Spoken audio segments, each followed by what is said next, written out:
आप सुन रहे हैं कहानियों की पोटली निशांत सक्सेना के साथ।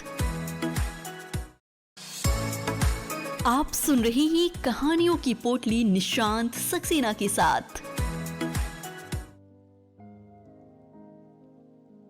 हेलो, नमस्ते दोस्तों।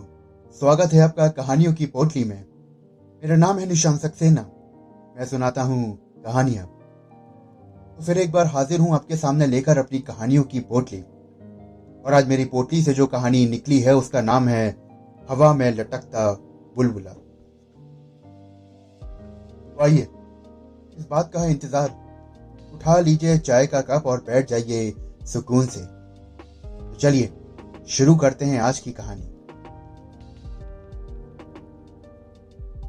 उस रात ना तो वो प्रसन्न था और ना ही उदास।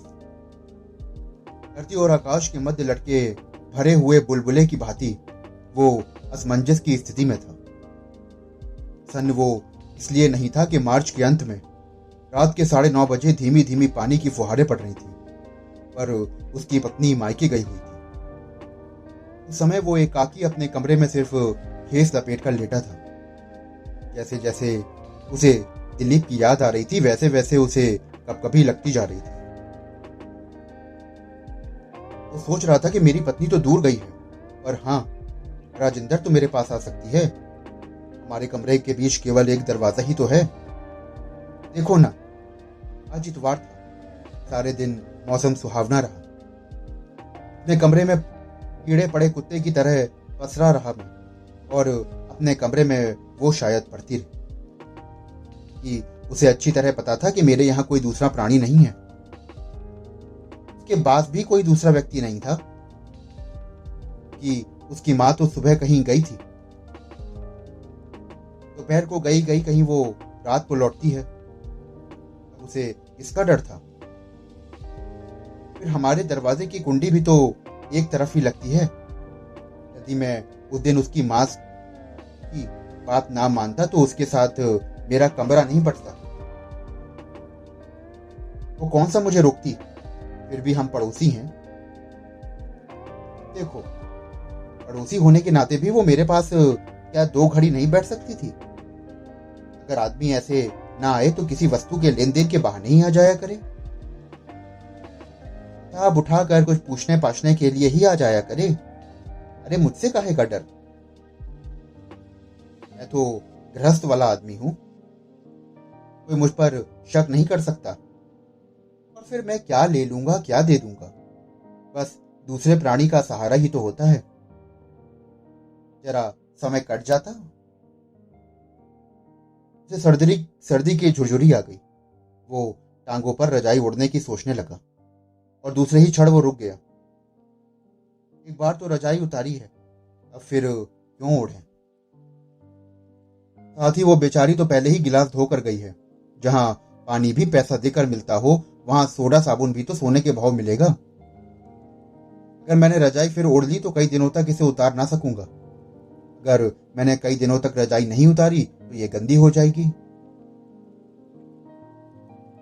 उसने रजाई की योजना को बीच में ही छोड़ दिया, और फिर खाने के बाद दूध पी चुकने के उपरांत वो चाय बनाने की सोचने लगा।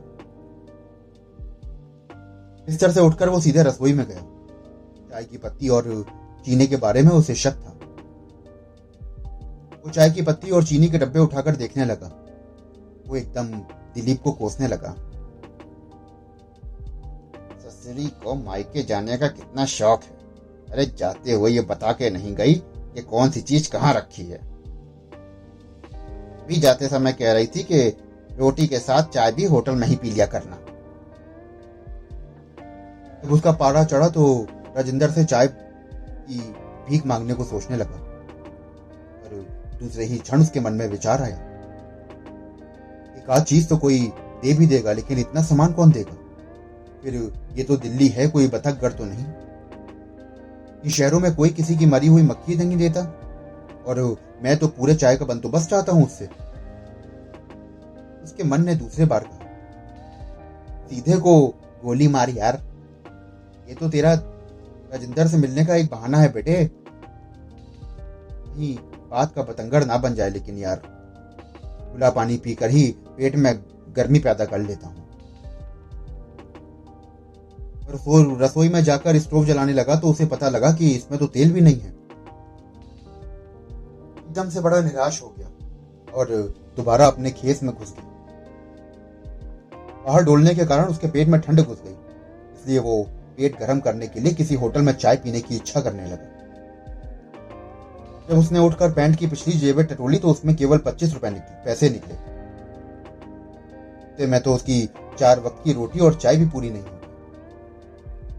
अगर उन पैसों को खर्च कर दे तो वो दिल्ली में रहकर तनख्वाह मिलने तक की अवधि तक चाय का प्रबंध कैसे करेगा। इसलिए वो फिर आराम से अपनी टांगों को रजाई में डालकर बिस्तर में जा घुसा। उसकी कोई भी इच्छा पूरी नहीं, लेकिन फिर भी वो उदास नहीं था, क्योंकि उसने सोचा कि यदि दिलीप मायके ना गई होती तो आज मुझे ताने दे देकर उसने मेरा जीना दूभर कर दिया होता। अपनी रसोई में ये नहीं, अपनी रसोई में वो नहीं, ना जाने क्या क्या मेरे से बोलती रहती। ईश्वर करे कि हर महीने के अंतिम सप्ताह में उसकी माँ बीमार हो जाया करे और वो अपने मायके चली जाया करे। राजेंद्र के कमरे से बातचीत की आवाज आने लगी। उसका ध्यान टूटा। उसे लगा कि जैसे राजेंद्र की माँ वापस आ गई हो। अब वो गृहस्थीदार की तरह ही राजेंद्र से उसकी माँ के सामने मिलना चाहता था। इसलिए उसने जैसे ही चाय की सामग्री के बारे में पूछने के बहाने बीच वाला दरवाजा खटखटाया कि दूसरे ओर से स्वयं ही बोल्ट नीचे गिर गया। जब दरवाजा खुला तो उसके सामने राजेंद्र खड़ी थी। उसने अभी राजेंद्र से पूछा ही था, हो, और इसके जवाब में राजेंद्र ने कहा, आपके यहां लकड़ियां हैं थोड़ी सी। इसके उत्तर देने से पूर्व ही राजेंद्र फिर पूछ बैठी, लकड़ियां नहीं हो तो कोयले शोले तो होंगे ही। उत्तर उसके मुंह में ही होता है। ये राजेंद्र बोल पड़ी, हमें तो कभी जलाने की जरूरत ही नहीं पड़ी। सब कुछ पका पकाया लाला के यहाँ से आ जाता था, मगर आज उस भले मानस ने सब कुछ करवाकर माँ से सीधे सीधे कह दिया कि जब तुम्हें काम के पैसे ठोक कर लेने हैं तो अपना दाना पानी भी स्वयं बनाया करो। तुमसे इतनी महंगी गैस नहीं फूकी जाती। अब आप ही बताएं, अब इस समय बंदा कहाँ जाए। राजेंद्र अभी बोल ही रही थी कि उसके पीछे अक्षरों भी आ गई। इसको दोबारा उसके पास भेजा था और टके सा उत्तर दे दिया गया। वो सहज में पूछ बैठा, इनके पास? राजेंद्र ने कहा कि जिनके पास माँ रसोई और कपड़े लत्ते का काम करती है उन्होंने ऐसा बोला। 1-2 घर और भी गई थी वो, पर किसी मरे ने भी पैसे पर पानी नहीं पड़ने दिया। तुम तो भाई ईंधन के बिना भूखे बैठे हैं, अपना स्टोव ही दे दो, राजेंद्र ने नीची निगाह करके कहा। वे दोनों माँ बेटी बारी बारी से बोल रही थी, पर अब वो खुश नहीं था, क्योंकि उसकी इच्छा पूरी नहीं हो पा रही थी। वो उदास अभी भी नहीं था, कि राजेंद्र उसके घर पर स्वयं चलकर आई थी। यदि अक्षरों ही उसके यहाँ आती तब भी वो खुश होता। उसके कानों में अक्षरों का वाक्य, किसी भी मरे ने पैसे पर पानी नहीं पड़ने दिया, अभी तक बच रहा था। आखिर वो अपनी पैंट की ओर बढ़ा और पिछली जेब से 20 रुपए निकालकर अक्षरों की हथेली पर रखते हुए बोला, मेरा ईश्वर मालिक है, मेरे पास जो है वो आपके सामने हाजिर है। अब ईंधन तो मेरे पास है नहीं। अक्षरों बोली कि इन पैसों का बेटा इस समय हम क्या करेंगे? इस समय तो कोई अपनी दुकान भी नहीं खोलेगा। तू बेटा तू जीता रहे। उसने बड़े इत्मीनान से कहा, तो रोटी वाले होटल तो खुले हैं ना? राजेंद्र के चेहरे पर एक खुशी थी। वो बोली कि हाँ वो खुले हैं, दिल्ली तो वैसे भी देर तक जागती है। उसकी आंखों में कोई शुक्राना था, पर फिर वो आगे कुछ ना बोल सकी और वो माँ बेटी पलक झपकते ही अपने कमरे में चली गई। वो खुश नहीं था, क्योंकि आज उसे समझ में आ गया था कि एक इंसान ही दूसरे इंसान को भूखा मार रहा है। वो उदास इसलिए नहीं था कि उसने दिल्ली जैसे शहर में किसी का दिल जीत लिया था। वो अपने कमरे में खड़ा भरे हुए बुलबुले की तरह अनुभव कर रहा था। दोस्तों, अभी आप सुन रहे थे मेरे साथ कहानी हवा में लटकता बुलबुला। आशा करता हूं कि आपको ये कहानी बेहद पसंद आई होगी। अगर आपको कहानियां सुनने का शौक है और आप ऐसी और भी कहानियां सुनना चाहते हैं तो मेरे साथ जुड़े रहिए।